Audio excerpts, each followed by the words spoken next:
पहलगाम की घटना के बाद जिस तरह के हालात पैदा हुए हैं, यूनाइटेड नेशन सिक्योरिटी काउंसिल में चर्चा हुई और 15 में से 12 देश भारत के पक्ष में खड़े नजर आए। पाकिस्तान से बहुत सारे टफ सवाल पूछे गए, क्या कहना है? देखिए, मैं सीधे तौर पे कहता हूँ सभ्य देशों की श्रेणी में कोई भी शायद ऐसा देश शुमार नहीं होगा जो इस घटना पर कुछ तीखे सवाल इंट्रोस्पेक्शन के पाकिस्तान से ना पूछे।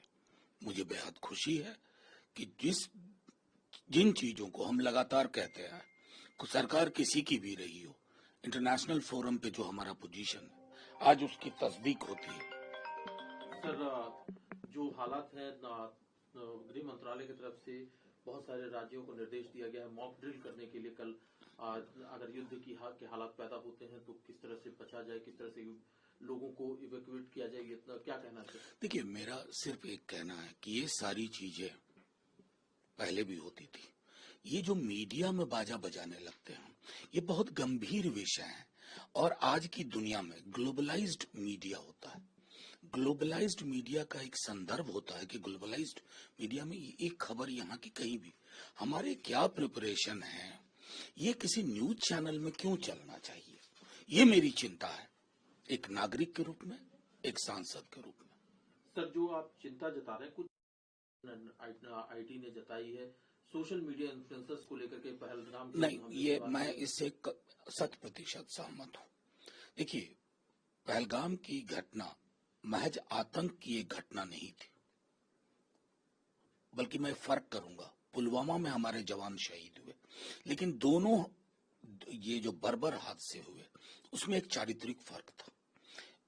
पहलगाम के माध्यम से हमारे समाज में नफरत का जहर बोने की कोशिश की गई।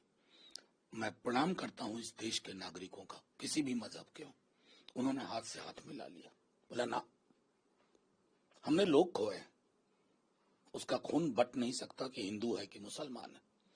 और मैं समझता हूं उस संदर्भ में कुछ बहुत इर्रेस्पॉन्सिबल चीजें हुई हैं।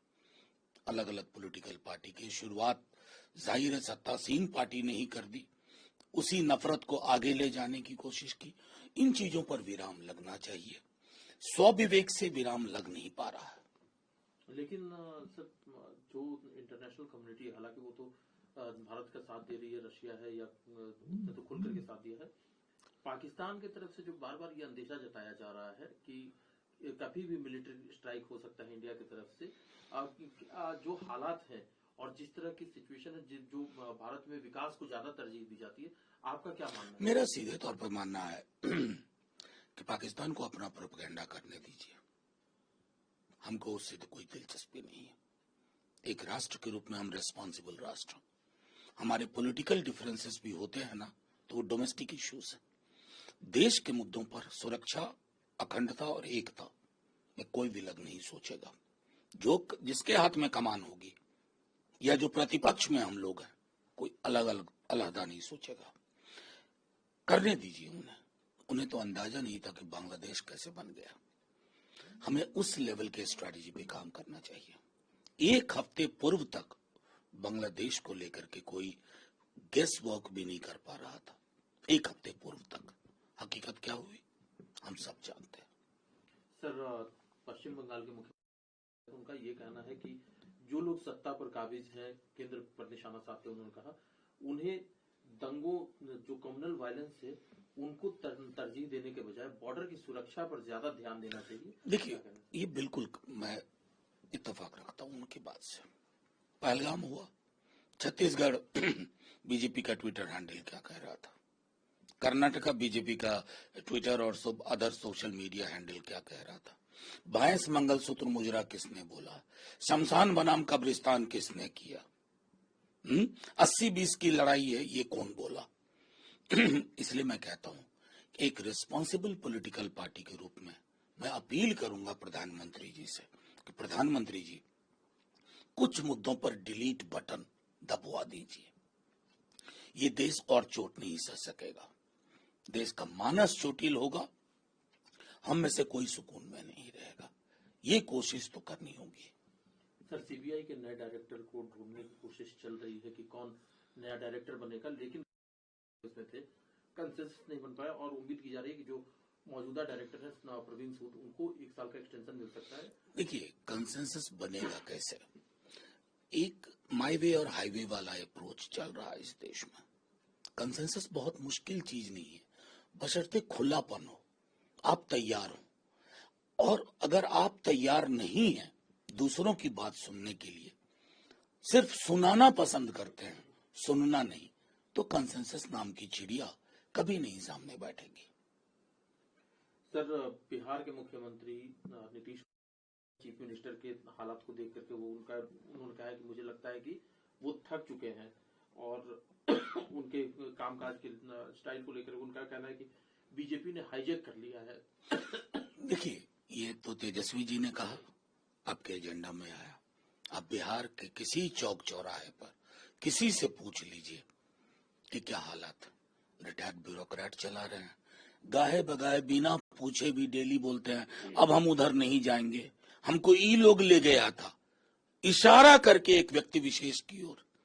ये सामान्य सी चीज नहीं है। अगर किसी के ले जाने से आप जा रहे हैं और किसी के ले आने से आप आ रहे हैं, तो जाहिर है कि आपकी अपनी एजेंसी, स्वविवेक नाम की कोई चीज नहीं है। और तेजस्वी जी के बयान में आलोचना नहीं, चिंता है उनके लिए, क्योंकि नीतीश जी का जो आधार समूह है ना उनके पीछे, वो बहुत व्यथित है। उनको लगता है कि सिर्फ सीएम नहीं, पार्टी का स्ट्रक्चर हाईजैक कर लिया गया है उन लोगों द्वारा जिनका पार्टी के निर्माण के समय से कोई योगदान नहीं रहा। सरकार सेंसस को लेकर के भी चर्चाएं चल रही है। ये कहना है कि 16 अप्रैल 2023 को भी चिट्ठी लिखी गई थी, पहले कई चिट्ठियां लिखी गई लेकिन जवाब नहीं आया। उनका ये कहना है कि अब खुद ही सरकार मान रही है कि सोशल जस्टिस एम्पावरमेंट के लिए इस तरह के फैसले लेना जरूरी है।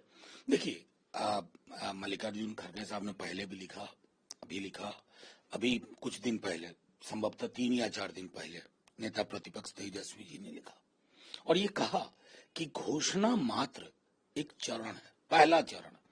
सारी मंजिलें, मुकाम, उसका ब्लूप्रिंट क्या है, किस तरह से आप आरक्षण को उसकी बढ़ोतरी करेंगे क्वांटम में। निजी क्षेत्र को लेकर के नजरिया साफ करिए, क्योंकि ज्यादातर नौकरियां वहां उपलब्ध है और निजी क्षेत्र का चरित्र पूर्णतः निजी नहीं होता है, स्टेट एक्सचेकर के पैसों से ही पलता बढ़ता है। डिलिमिटेशन के बाद, फिर जब परिसीमन के बाद जब हो, तो उसमें SC ST के तर्ज पर OBC EBC का भी एडिक्वेट रिप्रेजेंटेशन सुनिश्चित किया जाए। खड़गे साहब ने भी एक ब्लूप्रिंट्स की डिमांड की है कि ऐसे चलना है। तो जाहिर तौर पर अगर प्रधानमंत्री जी ने निर्णय लिया तो इस निर्णय को जुमले तक ना रहने दिया जाए, इसको चरणबद्ध तरीके से लेके परिणति तक ले जाया जाए।